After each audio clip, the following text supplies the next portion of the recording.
One of the most contentious and controversial pieces of legislation has now been voted on by the EU Parliament. That is Article 13 and the lesser discussed Article 11. In fact, the whole thing comes under the Directive on Copyright in the Digital Single Market, which is a new directive on how EU members need to handle content that goes onto the internet. So what we can see here, this is an article from Wired, and it's telling us that the article has indeed been voted on. And we're not going to go through the whole thing here, but Parliament has passed the legislation by 348 votes to 274. So that means it's effectively passed, that this will have to go into effect, that EU member states will have to create legislation and law on this. So just to be clear, a directive isn't up by itself law within the EU, but what it means is that EU member states will have to create law following the guidance set down within the directive. A directive isn't as strong as a regulation. A regulation dictates how member states have to implement the law. A directive is open to interpretation, but not perhaps as much as we would like. Now, of course, within minutes, people are talking about this all over the internet. Go to YouTube, search for Article 13. Right here, I've searched or filtered by the last hour or so, and you can see there's a whole ton of content here already. Now, for some reason, the filter doesn't work quite perfectly. It's showing this one from a day ago, but effectively, more or less everything we see here is from the last hour. So a lot of people talking about it, and rightly so. But what does it mean? Well, Julia Reader, she is a member of the European Parliament, a German member of the EU Parliament, and she has this to say. Dark day for internet freedom. The EU Parliament has rubber-stamped copyright reform, including Article 13 and Article 11. MEPs refuse to even consider amendments. The results of the final vote, 348 in favour, 274 against. The wording of the directive discussed right here. So this has been pushed one way or the other for about 2 years now, and it's been reworded. It has been a little bit improved, but the rewording doesn't really improve everything, not as good as it perhaps should. So what does it mean?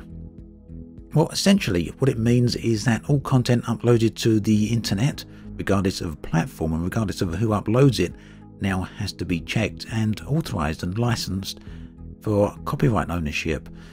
So, for example, essentially, if you're a live streamer for computer games or video games of any type, if you make videos on games of any type, these videos may no longer be allowable onto YouTube or any other platform. Not because they're illegal as such, not because they're blocked as such, but because you will need to prove that you have authorization to make these. And with literally hundreds upon hundreds of hours of video footage uploaded to YouTube every minute, there's literally no way that YouTube could actually verify this. And of course, the problem isn't exclusive to YouTube, it will also affect Twitch, perhaps far more so than it will YouTube. After all, nearly everything on Twitch is game related. The same for Mixer and many of the other live streaming services out there. Again, to be clear, it's not that live streaming games is going to be illegal, it's that the onus is on the platform holder to prove that whatever the live streamer is actually streaming is allowable and not copyright infringing. So not an easy job by any means, although as YouTube for one do have some solutions, but they're far from ideal, because all content platforms have to preemptively own the license for the copyrighted material that users may or may not upload. And it says this right here. Commercial sites and apps where users can post material must make best efforts to preemptively buy licenses for anything that users may possibly upload. That is, all copyrighted content in the world. An impossible feat, and very valid comment there. In addition, all but very few sites, both those are tiny and very new, I think it's those who are less than 3 years old, they don't have to follow this, and those who also have less than 5 million viewers per month, will need to do everything in their power to prevent anything from ever going online that may be an unauthorized copy of a work that a rights holder has registered with the platform. They will have no choice to deploy upload filters, which are by their nature both expensive and error prone. A rather interesting note here is that one of the best or one of the most widely developed copyright ID platforms is created by Google, and I do believe they do license that out now, so they could well be making huge money off of this at some point in the future. Also, should a court ever find their licensing or filtering efforts to not be fierce enough, sites are directly liable for infringements. as they had committed themselves. This massive threat will lead to platforms to overcomply with these rules to stay on the safe side, further worsening the impact on our freedom of speech. So it's all very hazy on exactly what this means for the internet, and the media not being particularly forthright or helpful when it comes to this. We've got The Independent here saying the EU passes a meme ban, copyright rules that could change the way the internet works. And I think that's both disingenuous and undermines the impact of the change. A lot of media have been classing this as a meme ban, and it's pretty much anything but that.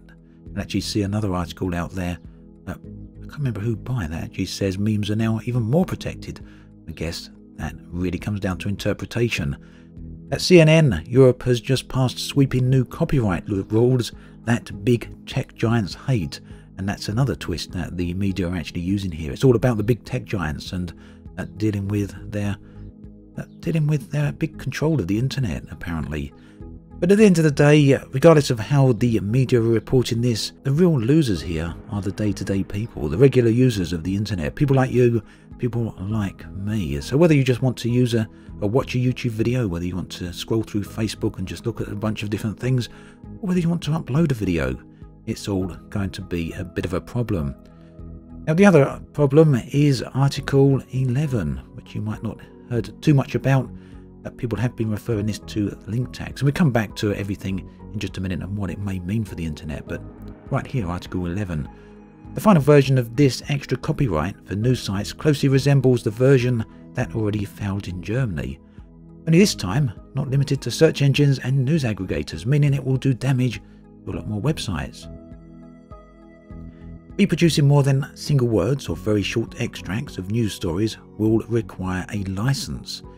That will likely cover many of the snippets commonly shown alongside the links today in order to give you an idea of where they lead to. We will have to wait and see how courts interpret what very short means in practice.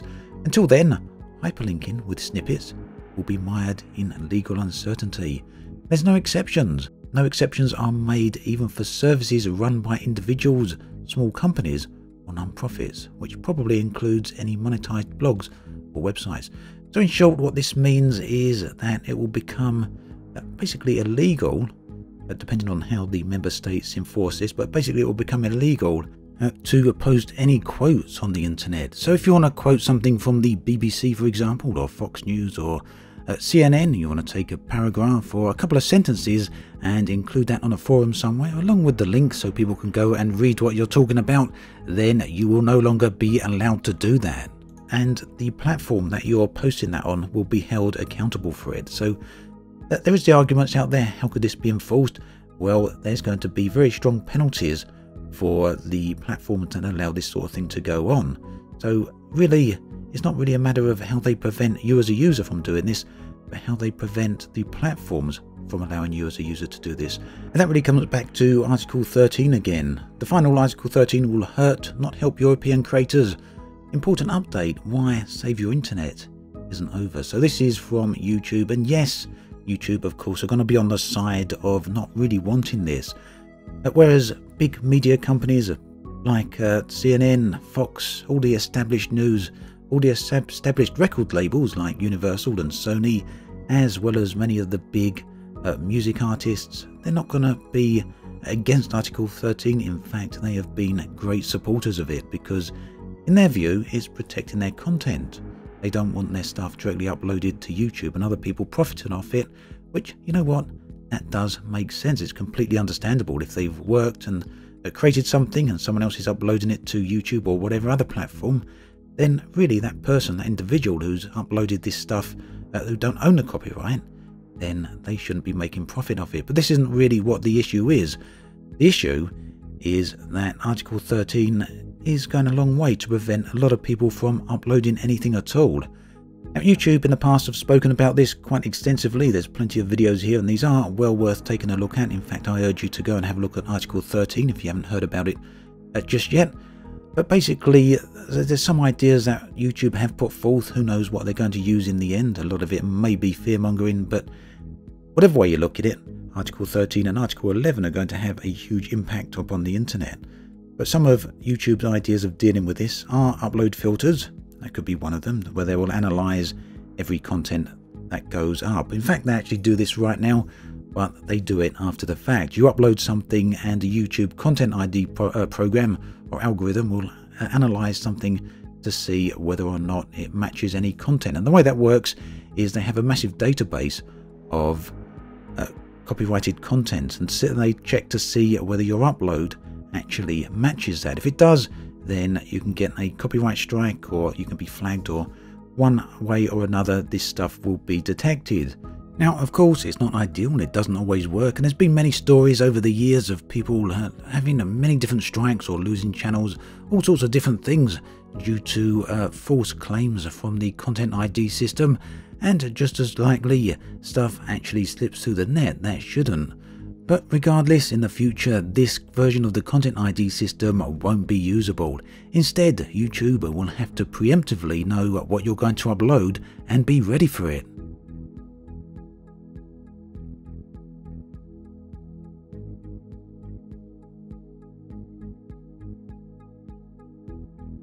But even there's a potential problem.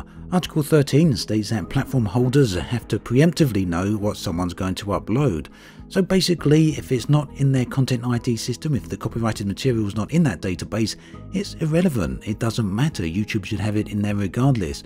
So for example, if there's a little known piece of artwork or music or footage or something else that's been created either independently or en masse, but not widely known or not widely circulated, then the platform holder would still need to be aware of that and be checking your content to see if it actually matches that. In short, it's an impossible task, and it's going to be very difficult for all these tech companies to come up with a way to actually implement a system that's capable of doing anything even remotely like this. So for YouTube in particular, this does open up some other possibilities, some suggestions they've put forth. One is to block all content from EU members so that they can't upload it and they can't necessarily view it. Another suggestion has been that whilst EU members will retain the ability to upload the material, it won't be viewable within the EU, only outside the EU, where the legislation and the directive doesn't apply. Which of course brings us to other states, other countries around the world. If someone from Brazil or someone from the United States, Canada, Australia, indeed anywhere outside the EU uploads material like they have been for many years now, if that contains any problems, any copyrighted footage at all, it may not be viewable within the EU. In fact, there's many different ways that this legislation, that this directive could be interpreted, and none of them are good for the end user. But this is where we are. Now, I have spoken with YouTube directly about this in the past, and they have said whilst they are worried about it, they do have a great engineering team, they have a massive infrastructure, they do have the resources to deal with it. And so that really brings us to another point. If companies like Google and YouTube, Facebook, Twitter, and all the rest of them have the infrastructure to deal with this, what does it mean for the smaller guys, the smaller websites, without the infrastructure, without the resources, and without the funds to actually deal with this? At the end of the day, what this legislation could potentially do is achieve exactly the opposite of what it's trying to do. Many government sources, many media sources, and many industry sources have all said that the directive here is aimed at combating the growing power and domination of the tech giants. But ultimately, if these tech giants are the only ones with the resources to handle this directive, then it could mean they have far less competition in the future, and that in turn may give them more power than ever. As always, thanks for watching, and I'll catch you guys and girls next time.